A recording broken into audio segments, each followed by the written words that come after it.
Hello, Rachel. I'm Ricardo, and I would like to introduce you for the segundo encontro feminino de clarinetistas, the second female clarinetist player convention that's going to happen in Brasília from October 9 to 13. E é um grande prazer, né, falando com a Raquel, de trazê-la para o encontro feminino de clarinetistas. So, hello, how are you doing? Hi, I'm doing pretty well. It's really good to see you. And yeah, just mostly staying at home these days and teaching from home and working from home, taking care of two kids. That's my life. Busy life. It's busy even though we don't go anywhere. Yes. And you can talk about your life as a clarinet player and also as part of the ICA for people to know more about you. Sure. So I serve as the editor of the Clarinet Journal, and that's our quarterly publication of the International Clarinet Association. And I've been doing that for 5 years now. And the journal comes out 4 times a year, and I recommend that everyone become a member of the ICA so that you can either receive this in the mail or you can also receive a PDF version online for a slightly cheaper membership. And it's such a wonderful experience to be able to work on the journal, get to communicate with clarinetists such as you all around the world. You've written columns before, we've worked on articles together, and it's a really fascinating position, and I enjoy it a lot. It is also a lot of work, but it's a nice, flexible job also that I can do to contribute to the community, and I can do it where it fits in with my time because my schedule is kind of crazy sometimes. So yeah, and as a clarinetist, I do a lot of contemporary music performance. Especially, I perform with the Seattle Modern Orchestra, and I have a clarinet and electronics duo together with my husband, Greg Dixon, and that's called the Odd Partials Duo. And so we perform, we improvise, and we play pre-composed works. So, yeah, that's just a little bit of my performance activities. I live here in the Seattle area, and I have two kids. They are 3 and 6. Yeah. That's wonderful. And you're going to talk about clarinet and pregnancy. Yes, yes. I'll share a little bit of my personal story, and then if this is a good time, I have some slides that I can show about Okay. my research that I did. So, I did a research project starting last year around this time, maybe a little bit before that, about clarinet playing during pregnancy and the postpartum period. And I especially wanted to look at the physical effects of women's bodies in playing the clarinet because it seemed like an area that hadn't really been explored before, at least that I couldn't find any much research on or data on. And to share a little bit about my personal experience, I have, like I said, I have two kids, and after my first son was born, I stopped playing at a certain point. I think I had my last concert about 37 weeks pregnant with him, and it was optional, like if when I got to the time, if I couldn't do it, we had a backup plan. It was fine, and I wanted to do that. And then after he was born, I kind of slowly returned to playing. And after my second son was born, with him, I actually played bass clarinet on a concert at 39 weeks pregnant. And that was also optional, but we had a bass clarinet, no, we had a clarinet choir, an outdoor clarinet choir concert here that I participated in on bass clarinet. And I just thought it was hilarious to be playing the bass with this giant belly. But after he was born, I had a little more trouble the second time returning to playing, and partly that was just due to being so busy and not getting enough sleep and being pulled in all these different directions because I have like 4 different jobs. I also am an adjunct professor of music theory and clarinet at a college nearby. And so I'm doing so many things, but part of it was physical, and Okay. I just wasn't having the air support that I had before. I was having some issues with my body, and it took me a full year before I decided I needed to do some physical therapy to try to get an idea of what was going on, and maybe that would help.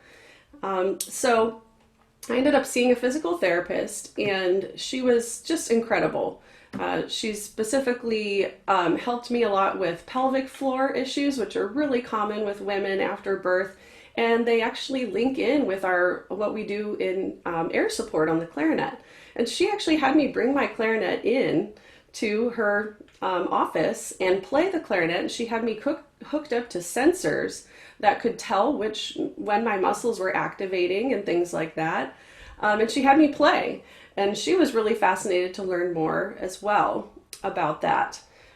So anyways, she gave me specific exercises that I could do to strengthen, especially my lower, it's called the transverse abdominis muscle, which is quite low. It's lower than the central abdominal muscles that you would use in crunches or things like that. It's a muscle that you can actually breathe in and out while it is engaged. And it's a key muscle in air support on wind instruments or singing. And also it links in with the pelvic floor and all that stuff. So anyway, I felt like she retaught me how to play the clarinet from this physical therapist that I had. And after I started doing these exercises, I really noticed a difference in my air support on the clarinet. So that's what led me to want to research this particular aspect of clarinet playing. That's wonderful because there are so many issues that we don't talk about. And those are very specific issues that only women would have, and women that go through child labor and postpartum. And it really affects the way that the muscles develop during 9 months and the way that they get back most of the lower muscles that work so hard during delivery. So it's so wonderful I'm very excited to. Yeah, so I have a few slides ready that I can show of my research. I'm planning on presenting on this topic at the Clarinet Fest in Fort Worth, whether it is in person in Fort Worth or some sort of online version. We're still not sure yet, but I'm planning on presenting this research in a more fleshed out way. But I wanted to just share some preliminary results from the survey. And one other thing I wanted to mention is that my mentors and the women that I look up to as players and teachers of the clarinet, by and large, they do not have children. I mean, many of them do not. And I also have had, great teachers who are men as well. But if you look at the subset of women who have gone through this, there are many of them out there teaching, but at the top of our field, there really is, I think, a lack of representation. And there's a lot of different reasons for that. And maybe the physical aspect is just one part. But that's another reason that I wanted to look at this more and maybe help all of us learn how we can teach women and prepare them for the experience of childbirth and postpartum period to be successful on their instrument. So I'll go ahead and share my screen, and I'll just talk about some things that I looked at and discovered, and let me know if there's any problem with being able to see it. Yes. So this is a photo of me when I was pregnant with my second son.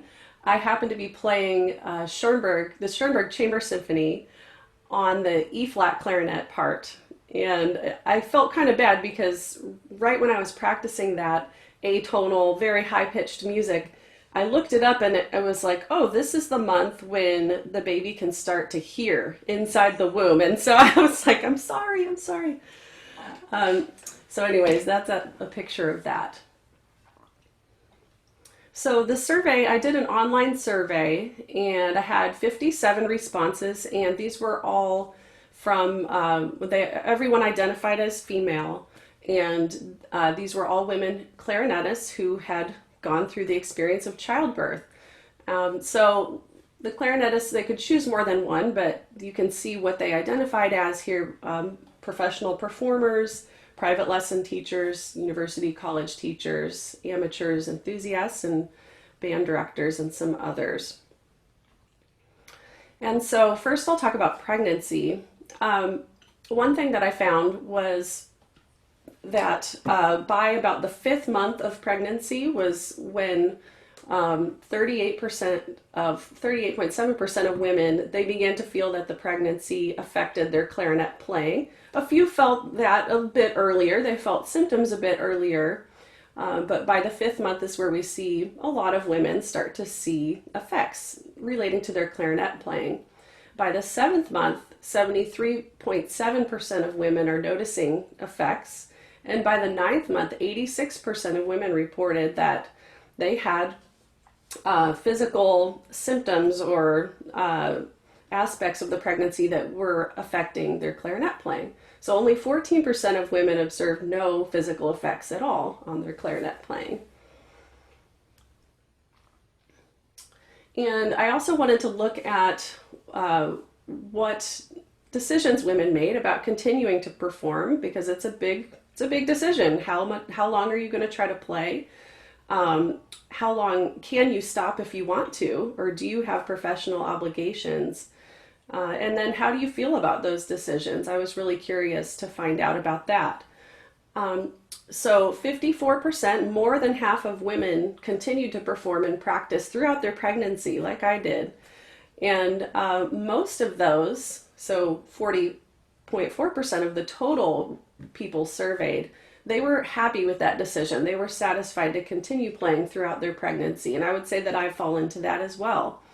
But a portion of them were dissatisfied that they had to continue playing due to professional obligations. So maybe they wished they could have stopped a little sooner, but they were not able to do so. Now, in that 5th month is when some women began stopping performance and practice activity. And by month 9, 45.6% of women had stopped practicing and performing. And about half of those who had to stop playing were dissatisfied, or about half of those who stopped were dissatisfied that they had to stop playing. So they would have preferred to keep playing longer. But half of them were happy to stop playing when they did. It made sense for them. That was their decision. And so there's a little graph here about how people felt about these various choices. So what we see is that it's not always within our control, whether we're able to stop or continue. And I think that's important to realize as teachers and players, that one thing you find out, as you know, when you have kids, is your best plans, you can't count on them. You never know what's going to happen. You don't know when the baby's going to come. You don't know how your body's going to react. And after they're born, you still can't control them sometimes like you thought you might be able to. So I wanted to look also at what were those symptoms. And oh my gosh, the list, this is only about half of the list of symptoms that women reported. And, you know, pregnancy just throws a whole bunch of changes at your body. You have hormonal changes and things are stretching out to make room for the baby. So I asked about the specific physical challenges that they had. And the number one, this was physical challenges that affected their clarinet playing specifically. And so the number one response was 86% of women experienced shortness of breath and difficulty taking full breaths. Makes sense, right? You've got a giant baby growing in the space where you used to have your lungs and other organs. Other organs are being pushed upwards, so even if the baby is not up in your lungs necessarily, the other organs are being moved around in your body. You just don't have as much room to take a full breath. So we also had fatigue. 2/3 of women experienced fatigue. And then the number 3 was lack of air support. And so that relates also to just where the baby is in the body, but also these muscles are getting stretched out and can't really work in the same ways that they used to support your air and your phrasing. We also had about half of women reporting body changes affecting their posture or their playing position, such as trying to play the bass clarinet. I remember I had to angle it a little bit because my right hand was actually right up next to my tummy when I would be playing the bass. And many of them reported dizziness as well. And I experienced that, and I think that's an important thing to know, because you may not be able to stand up and play. And we're looking at 40% of women experience that symptom. I had that symptom where I almost passed out at one point luckily it was during practice and I was at home, but I was just trying to play, and the blood pressure it can be high also. For many women, it can be low. But if you're planning on standing up and performing, you might want to just have a second option or have a chair behind you, especially in certain periods of the pregnancy. Things go up and down. And for me, it was in the around month 3, 4, 5 that I had that symptom most noticeably of all.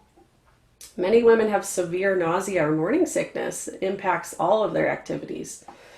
And then so many other delights, but I just want to point out carpal tunnel because that is obviously really relevant to our playing and can be very serious. So that carpal tunnel can be a symptom of pregnancy that can affect our clarinet playing. And most women reported that at least one of these symptoms worsened as the pregnancy progressed. So that's a bit about clarinet playing during pregnancy. Now, I also wanted to look at the postpartum period and how women decided to return to playing after they had the baby. The women that I surveyed, 19 out of these 57 women returned to practicing by 1 month after giving birth. It seems kind of soon, but I think after a few weeks, I also just started to return and work on my breathing and try to start to rebuild my embouchure, just wanting to get back to normal, even if it's only for 10 minutes in between feeding and pumping and changing diapers and all that stuff. Then we see 38 out of 57 return to practicing by 2 months, 48 by 3 months return to practicing. And as far as performing, we had 7 women reported they actually performed. They did a performance within 1 month after giving birth, which is amazing. And we should note that despite all these symptoms, there are many women who do not have difficulties with playing the clarinet during pregnancy at all, and they recover very quickly, and they want to get back very quickly to playing after birth, and that's totally okay, right? But then it takes a little bit longer for most people to return to performing. So by 6 months, we see 48 of 57 women had returned, and some of the women had not, and by 6 months, and it's unclear whether that was because of an extended leave that they were taking or if there were issues that actually prevented them from returning. Speaking of the physical challenges during the postpartum period, it's a bit different. So we had 19.3% of women had no symptoms that affected their clarinet playing postpartum.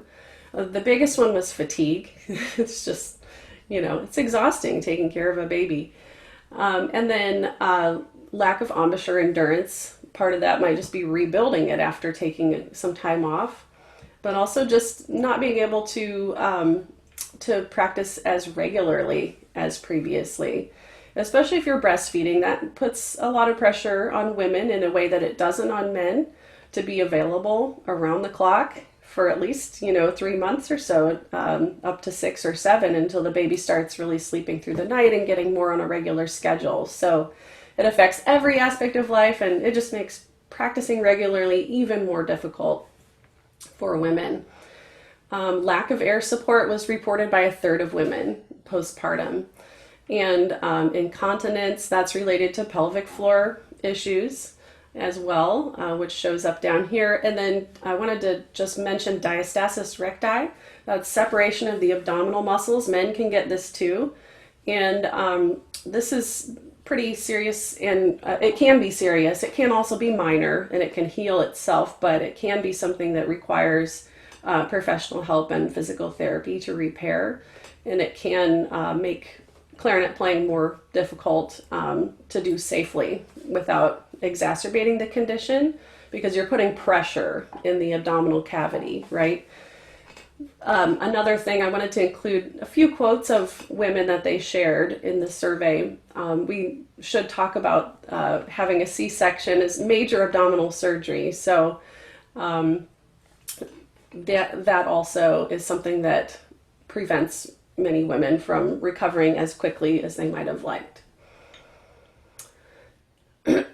Lastly, I just wanted to talk about a couple social and emotional issues. This wasn't something that I delved into a lot in my research. I was focused a lot on the physical aspects, but of course, there's so much more than that that goes into being a woman, and a clarinetist, and getting through the experience of pregnancy, childbirth, and postpartum. And I think it's so important to talk about this, that more than half of women reported increased anxiety or depression during or after their pregnancy.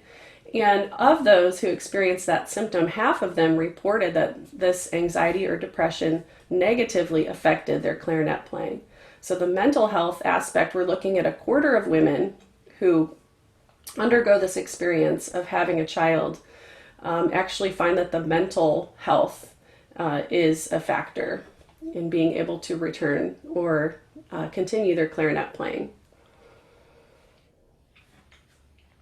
And then lastly, a lot of women, even though I didn't specifically ask questions about this, they wanted to bring up the they brought up the issue of colleagues not necessarily understanding what they're going through.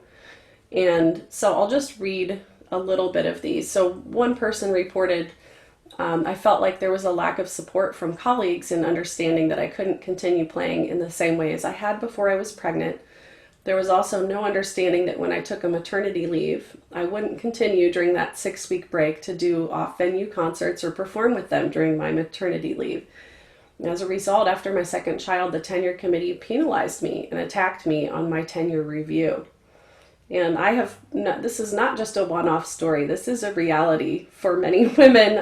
I have a close friend who had a similar experience in which she felt like her music department was a bit of an old boys club, is a phrase that we would use in the U.S. Good old boys club is the phrase, and just didn't feel like they understood what she was going through, and there were repercussions for her with her job, and that is illegal, but it still happens. That doesn't stop it from happening. And then another woman just described the difficulty of balancing work, practice, performing, and motherhood, and says her child is 12 and she still struggles to make practice happen when she wants to do it. Usually happens at night when we're exhausted, and this resonates with me. I often wonder what I might play like if I could practice when I have more mental and physical energy. And, it's hard because especially historically, you look back and you see so many wonderful male performers, and you just have to think about women that might have been behind the scenes helping to take care of their children and helping to cook meals for them and support their jobs and their careers in so many ways. And so even now, when many of us, myself included, have wonderful partners that are very supportive of our career and helping out at home and trying to do an equal share of the housework, we still run into issues where we just don't have the support that we don't feel like our full potential might be realized as it could be in a way if we were a man. And just one anecdote I will share about that is that I noticed something really interesting after I had my first kid and I went back to work and I went back to performing. I would get these questions from time to time from people, "Oh, where's the baby?" when I would be out and about. And I'm like, first of all, none of your business, but second of all, it was kind of like the baby was my responsibility, and my husband didn't get asked that question when he was out working and doing gigs. I got asked that question because it's just this kind of societal assumption that the woman takes care of the baby. And even though we don't think we believe that, and many people don't believe that or assume that anymore, it's still really ingrained in our culture, and it's something that we still kind of need to push back against, in my opinion. So, and I'm not sure how it is in Brazil as far as that particular culture goes, but maybe we can talk about that. And the last thing I just wanted to share was a book that I read that I wanted to recommend to listeners, to everyone, not just women, but anyone who wants to learn a little bit more about how this book is titled Invisible Women, and it's specifically about data bias and how a lack of representation of women in corporations and government and, positions of power can result in bias against women. And it focuses on this view that the male body is the default for a lot of things. One of the just most horrifying things I read in this book was that car manufacturers are still, they use an average male body as a crash test dummy. And still to this day, car manufacturers are not required to, in the US and in Europe, are not required to use a female average size crash test dummy in the driver's seat. They use it in the passenger seat. But women are more likely to be seriously injured in car crashes. They're 17% more likely to die in a car crash. And this is the kind of thing that is represented in all industries. And so to my mind, I'm thinking about music, and looks like my box got a little off center here, but the book does mention classical music at a few points, and one of which is in regards to the piano, just about the design of the piano being more suited to a male size hand. And of course, it makes me think about the clarinet. Is the clarinet designed for our hands as much as it's designed for male hands? And is the way that we teach air support, the way that we really are taking into account women's bodies as well as men's bodies? It gives you a lot to think about. And my whole interest in this is not to criticize or I guess it is a little bit to criticize, but more than that, I just want us all to learn and to think about things in a little bit of a different way.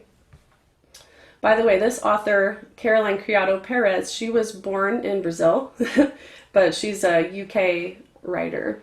So I recommend everybody check this book out. It's really eye-opening, and I found it very relevant to a lot of things in my life.